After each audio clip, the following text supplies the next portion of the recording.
Kaupmannahöfn við Eyrasund var höfuðborg Íslands í 475 ár en æðsta aðsetur stjórnar í 5 aldir og þó 8 mánuðum betur.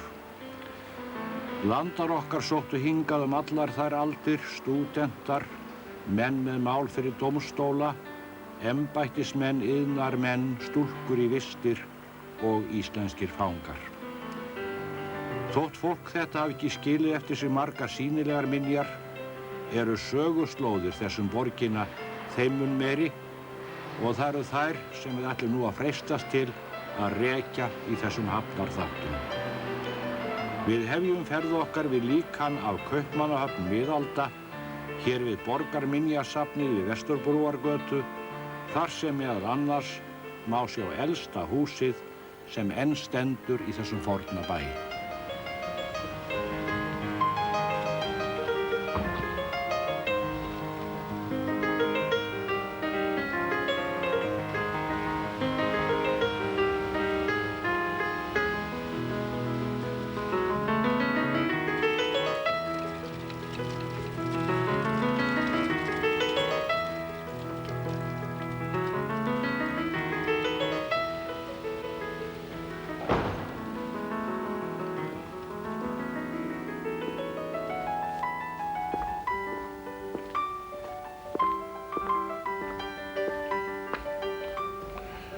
Í bakgarði háskólans við Frúartorg stendur lítil bygging úr rauðum munkasteini.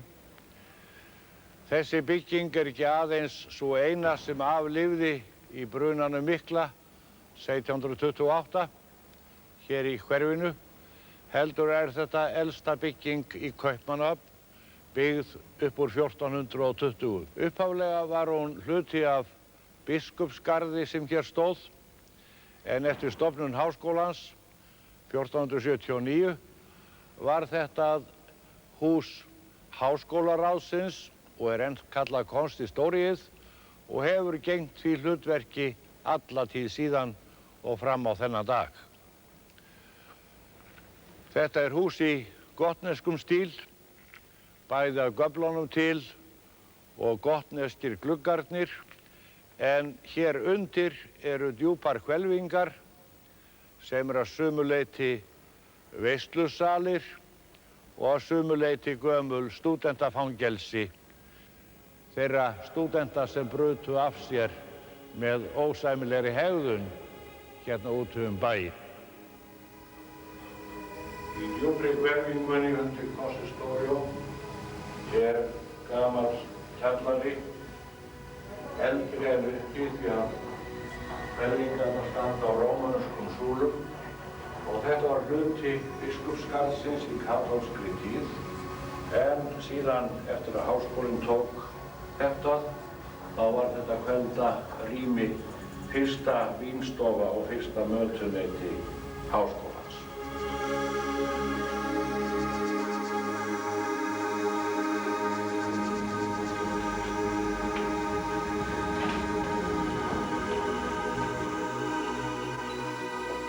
En það voru ekki allir sem fengu að sitja við öl og teiti hér inn í hvelfingunni. Aðrir höfðu setið og lengi að sumbli út bæ og borg og brotið það af sér við lög háskólans að þeir voru dæmdir í þessar dýflissur sem hér eru niðri. Þeir settu samt ekkert ljósið undir mælik hér, svona til þess að afmá skömmustu sína heldur þvert á móti, að þeir klóruðu hér nöfn sín og ártöl upp alla veggi. Háskólinn segir okkur að í bókum hans megi finna marga landa okkar sem hér hafi dvalist.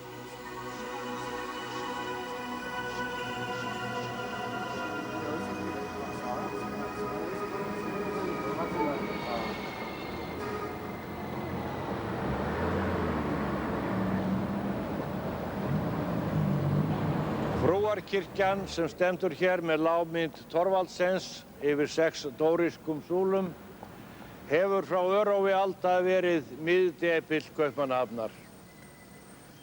Þegar maður skoðar hverfin hér í kring eins og maður sagi sundur stórvið og horfi í árhringina. Næst okkur eru þau stræti og þau sund sem að tilheyra kirkjunni, Biskupatorgið, Frúartorgið, Kanókastræti og annað slíkt.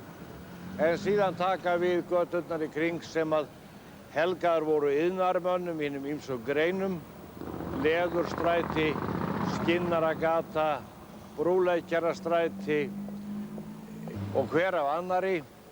En ein raunar hét Skíðingaði, hérna rétt fyrir ofan okkur, þar sem hinir opinberu kamrar voru. Íbúanum þótti heldur slæmt og fengi hún endurskírða. Hún liggur hér fyrir ofan háskólann og heitir núna Kristallgaði.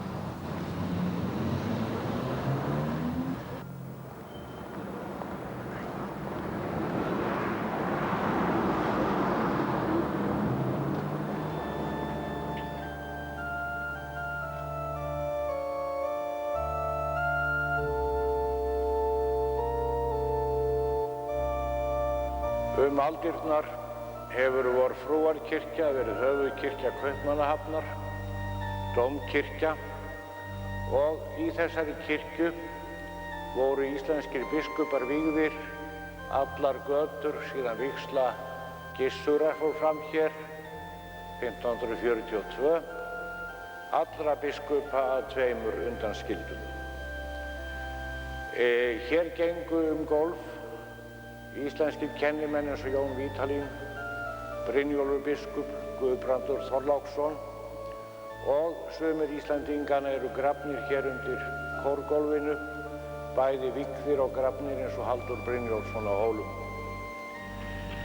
En kirkjan var tvívegis eldri að bráð í brunanum mikla 1728 og aftur við bomböldun Englendinga 1807.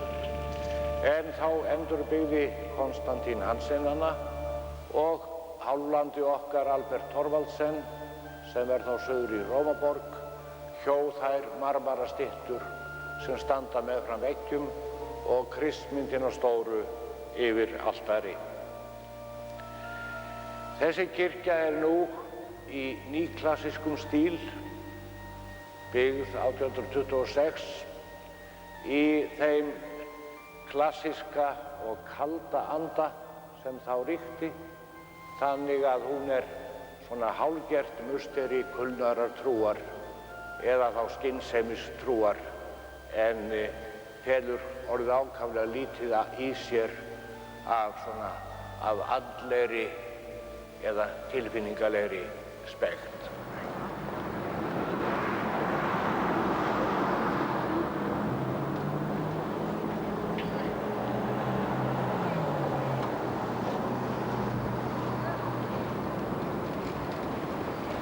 Hér á Biskupatorginu eru lágmyndir eftir Max Andersen sem taka til siðaskiptanna 1536. En hér fyrir aftan okkur, þar sem ég stend, gamli biskupsgarðurinn og meðal annars var það Gissur Einarsson, hinn fyrsti lúterski biskup, sem bjó í þessum garði og gekk inn í Brúarkirkju til sínar fyrstu vígslu sem lúterskur biskup á Íslandi.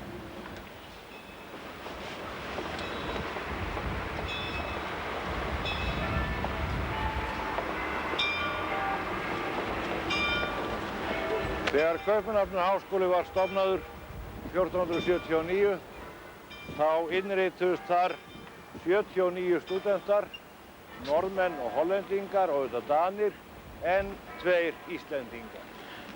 Og yfir dyrunum örn sem átti nú verið gylltur orðinn svartur, og síðan hið gamla kjörorð háskólans, Celestem ad spicit lucem, hann horfir til himneskrar birtu.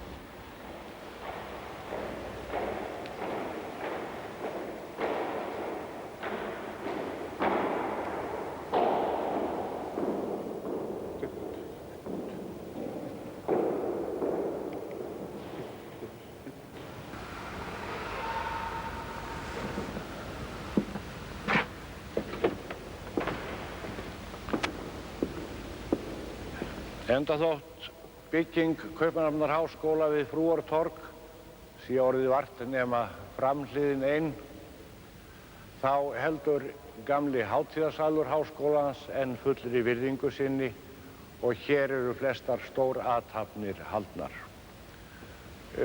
Veggina eru málverk sem tengjast sögu hafnar og meðal annars eitt eftir Vilhelm Rosenstand sem sýnir þegar stúdentasveitin braut niður umsátur Svía með árásinni við Stormgötuna 12. febrúar 1669. Þeir voru kallaðir hinir svörtu, því þeir klæddu svörtum fötum, og þar voru nokkrir landar okkar sem gengu það vel fram, eins og Titerius Torveus eða Teitur Torfason, að þeir voru sæmdir sérstökum verðlaunum fyrir framgöngu sína við vörn Kaupmannahafnar.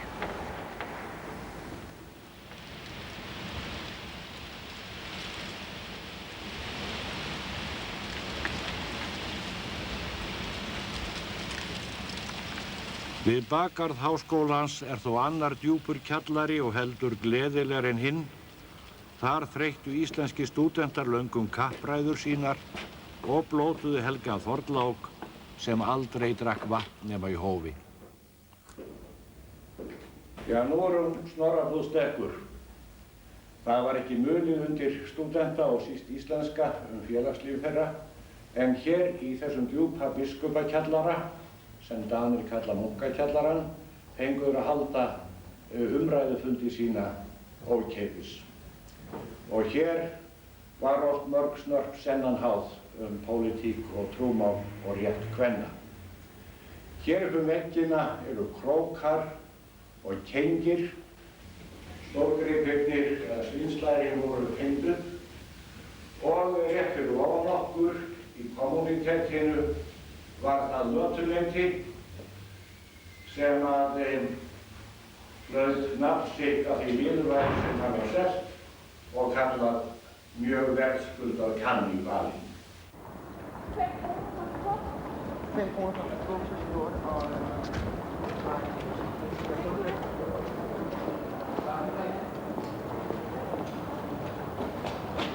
Ein óvenjulegasta og skrautlegasta byggingin hér er Háskólabókasafnið, rauð tígulsteinsbygging byggð 1860.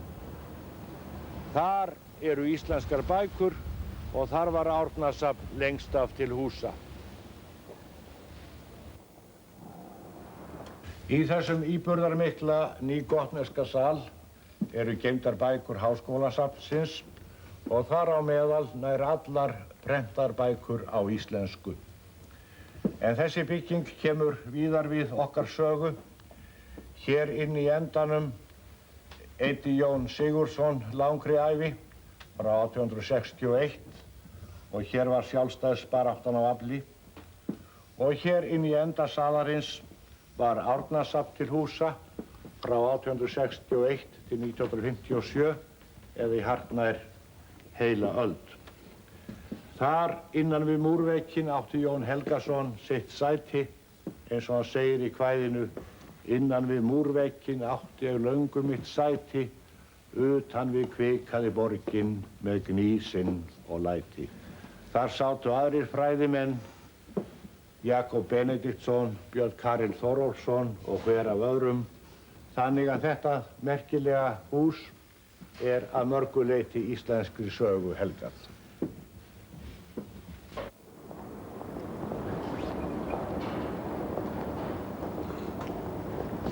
Háskólinn gamli við Frúartorg er varla nema framhlið eins konar Pótemkintjald fyrir óhemjulegt kraðak húsa í sundurleitum stíltegundum sem er á bakvið hann. Og fyrir framan hann standa eirmyndir þeirra manna sem þar hafa gert garðinn hvað frægastan. En fyrir neðan okkur við austurkór Frúarkirkju stendur skóli sem er ennþá eldri að stofni til. Það er Frúarskólinn, Metropolitanskólinn, sem kemur mjög við íslenska sögu. Þar segir þjóðsagan að Brynjólfur biskup hafi sett Hallgrím Pétursson til náms eftir hann heyrði hann bölva svo hressilega í eldsmiðjunni forðum. Og þar réði húsum Skúli Þórðarson Thorlacius sem rektor Frúarskóla beggja vegna við aldamótin 1800 en legsteinn hans með mikilli áletrun á bak við Heilags Andakirkju við Strikið.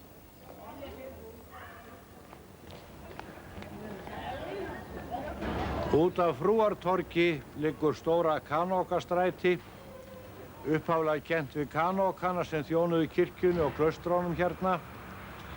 En engin gata í gjörvallri Kaupmannahöfn geymir eins mörg spor Íslendinga og þessi gata gleðinnar þegar ungstúdentar komu hér og sáu allt með nýjum og ferskum augum, en líka gatan Þyrnistráð, Via Dolorosa, þegar menn gengu upp til prófs eða urðu brott reknir úr prófum.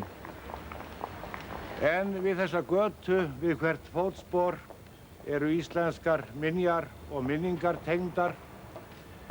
Hér standa stúdentagarðarnir, Borskollegium, Eleskollegium, hér stóð garður Árna prófessors Magnússonar sem fórst í brunanum 1728 og hér litla apótekið sem líka á sína sögu. Hér rétt á móti okkur Borskollegium sem vísindamaðurinn Úlf Bors stofnaði 1688 og ætlaði aðeins 16 stúdentum í þessari stóru byggingu, þannig að þeir stóðu að mati stúdenta einum ofar en aðrir menn. Hér voru margir Íslendingar. Árni Magnússon satt hér í mörg ár, Jón Eiríksson konferensráð, Vilhjálmur Finnsen landfógeti síðar og Konráð Gíslason hér upp í herberginu númer 16 og þar satt hann við kertaljós fram á rauða nótt við að slá utan það rit, það þjóðvakningarit Íslendinga Fjölni, og barða síðan á sjálfum sér niður á pósthús til þess að koma því heim.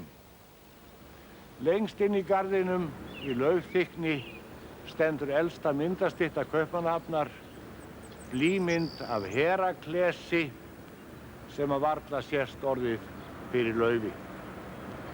Þannig að í bakgarði þessa gamla hús erum við í sporum Íslendinga í rúmar 3 aldir.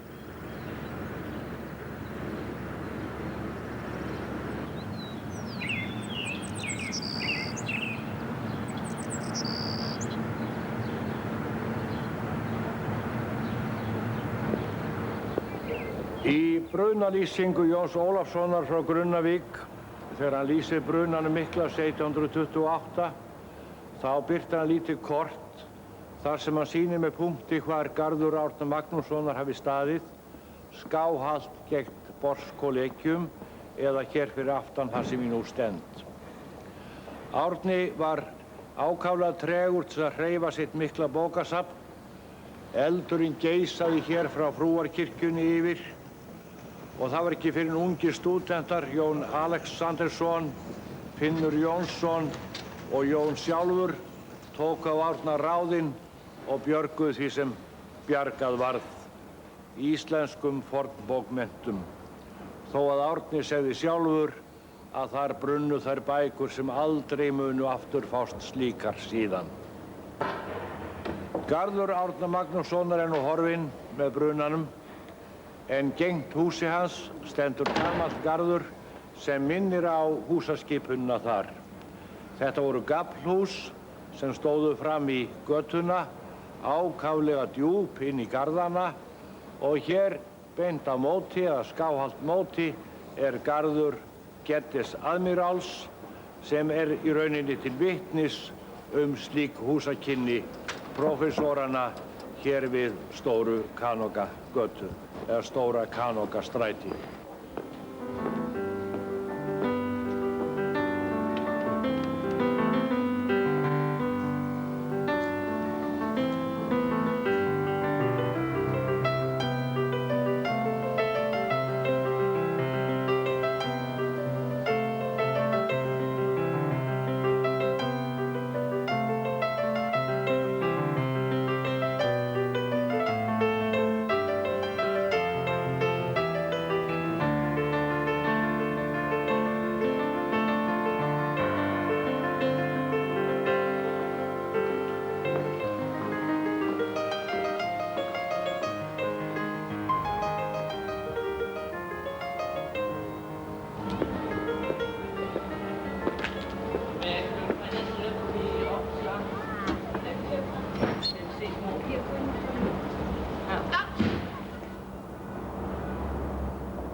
Takk.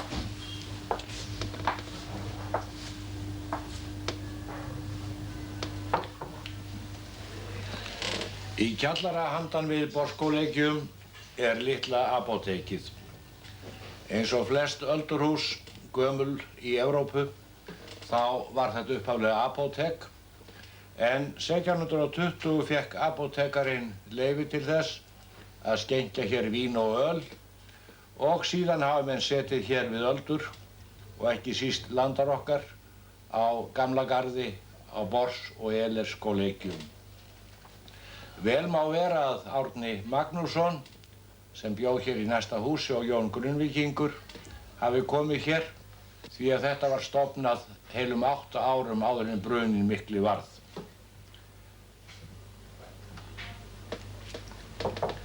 Apótekið státar af því að hér hafi setið andans mikilmenni. Hér var H.C. Andersen og veggina eru myndir úr leikritum Holbergs og eigandi apóteksins státar af því að Holberg hafi fengið hér alla sínar bestu hugmyndir í leikrit sín. Sannleikurinn þó sá að stolt apóteksins muni frekar vera frægð manna sem hér hafa verið. Hér nærri austast við Stóra Kanókastræti stendur enn einn hefðargarður stúdenta, Elers Kollegium, með sérlega fallegum bakgarði. Hér var Árni Magnússon prófessor E.Fór, eða garðstjóri, og hér sat hver Íslendingurinn af öðrum síðar urðu þjóðkunnir menn, en kunnastur þó víst Bjarni Thor Arensen skáld. Hér var það sem hann orti kvæði sitt Eldgamla Ísafold, sem leyfi að segja mér finnst nú hálfgert hnoð, eins og vísan leiðist oss fjallaust frón, færir oss heilsutjón, þokuloft léð. Sviplaust land sýnist mér sífellt að vera hér, sem neflaus ásýnd augnalaus með. En Bjarni þurfti nú raunar ekki að kvarta útsýnisleysið eða nefleysið, því út gluggann hans hér blasir við Sívalisstöpull með raðþrautinni góðu hið blóðrauða hjarta Kristjáns konungs 4.